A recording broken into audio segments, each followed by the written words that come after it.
Okay, as usual, I went to see Jurassic World Fallen Kingdom by myself. I was gonna go with my friends from church because we have a small group on Thursday. And it's like, and last week we are like, hey, let's go see Fallen Kingdom after a small group next Thursday. Then I was texting, I put on a shirt, and I was texting them this morning like, hey, are we still doing a Fallen Kingdom tonight? And I was like, oh no, we're doing that next week at the drive-through theater, like after large group, because once a month we have the large groups where everyone shows up. Well, this is a very loving screw you to all my friends from Outpost. I threw on my special shirt today, okay? I was seeing Fallen Kingdom tonight. You got me.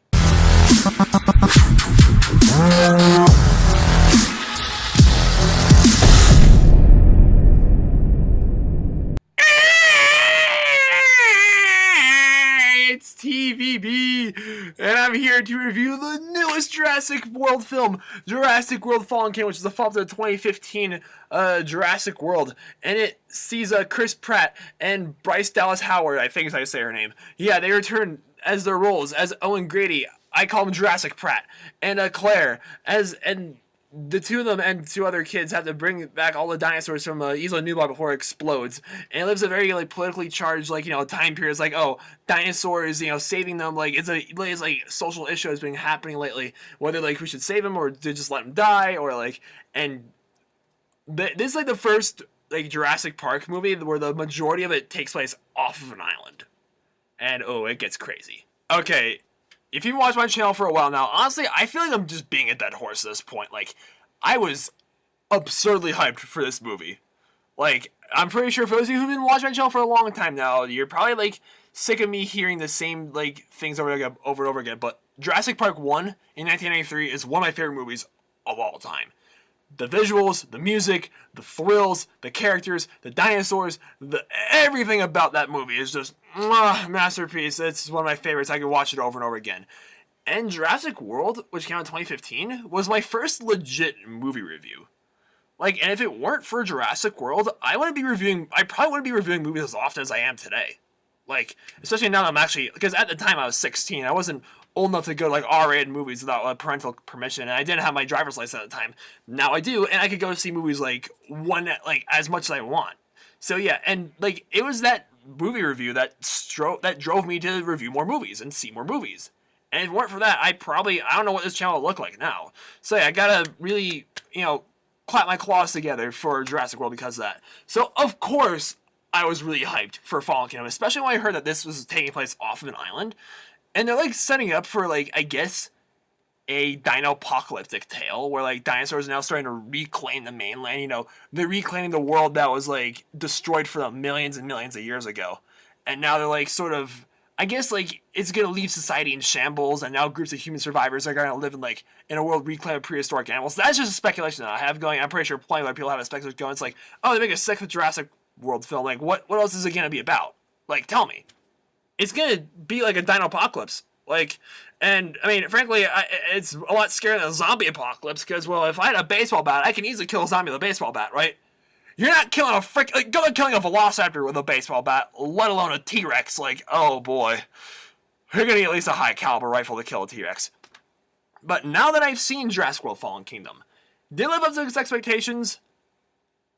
I knew this would not top the first film. Okay. The first Jurassic Park film is untouchable. No Jurassic Park, no dinosaur movie can ever touch it. Okay? That's not happening. Is this film better than The Lost World and Jurassic Park 3? Yes, Fallen Kingdom definitely surpassed those, which really is not that hard. But before I say if it's better or worse than Jurassic World, let me just say a few things.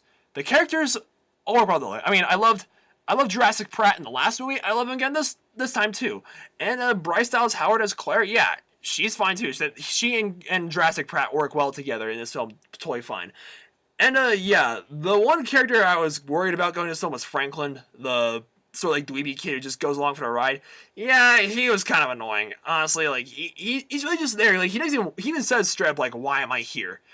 He's just so skittish and That, to be fair, I'd probably be shrieking like a bitch if I was confronted by a baryonyx as well. But it was just getting a little done after all. He is useful, he's good with computers and stuff like that, but I just feel he could have been toned down just a little bit. One of the best characters in this movie was Maisie, the little girl that you saw in the trailer who's cowering under her bed when the Indoraptors sneak up on her. Yeah. Out of all the kids in the Jurassic Park franchise, she might be the best child character in this entire franchise. I'm not joking. Her performance was believable. She wasn't like shrieking her head off every 5 seconds. She was just overall a solid, like, little girl character. I admire that. I really do. And the special effects, I feel like the CGI was a little, like, it started a little too much, compared to the other Jurassic Park films, which isn't, like, it's not bad. The film looks fine. It's just, I just was hoping to see a little less green screen sometimes, if you guys know what I mean. And the thrills, that's why we go to see Jurassic Park movies. It's the thrills. Are there good thrills in this film? Yes, there are good thrills. Like, I was on the edge of my seat. I was expecting the worst to happen. But I definitely think one of the biggest problems with Fallen Kingdom, guys, is it gets a little too confined for its own good. With a film that promises us, like, a Jurassic Park movie that takes place off of the island, like, they really just stay in one spot for the majority of it. Which is, I understand why I did, but, like, I was kind of low-key hoping for just dinosaurs to break loose, just run amok in the cities, like in the Lost World when the T-Rex breaks loose and eats people in San Francisco. I was just hoping for something like that. Which we're probably assuming that there's going to be a sixth, Jurassic Park movie there, we're probably going to get a next one. So I hope that happens. Hope that takes off. And dinosaurs, of course, are cooler than ever. I love the additions of Baryonyx and Carnotaurus and, and there's even a juvenile Allosaurus. Like, they're trying to spread a diversity of dinosaurs, which is never a bad thing.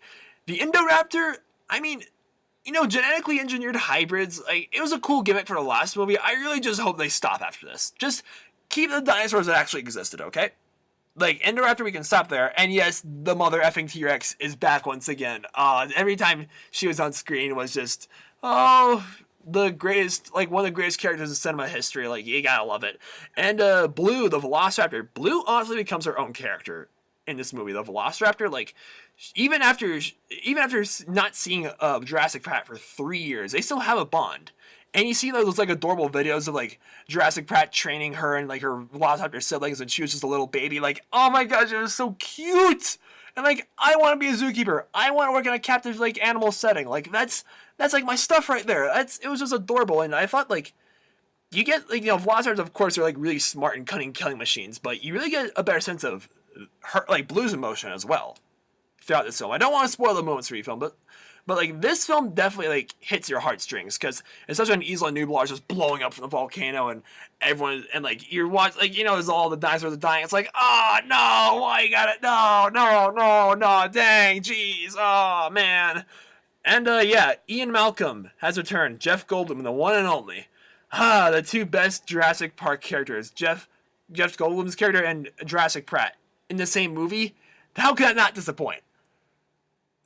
Jeff Goldblum's barely in this.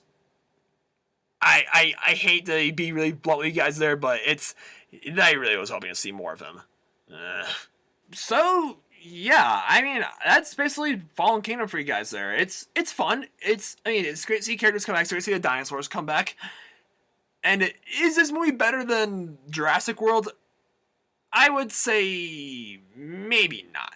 I mean, it definitely does some things better than the last movie, but this film doesn't have, like, the epic, like, T-Rex versus Indominus throwdown scene that happened in the last movie. It doesn't, like, have that super, like, yes, heck yes moment, like, that I was kind of hoping for. But you know what?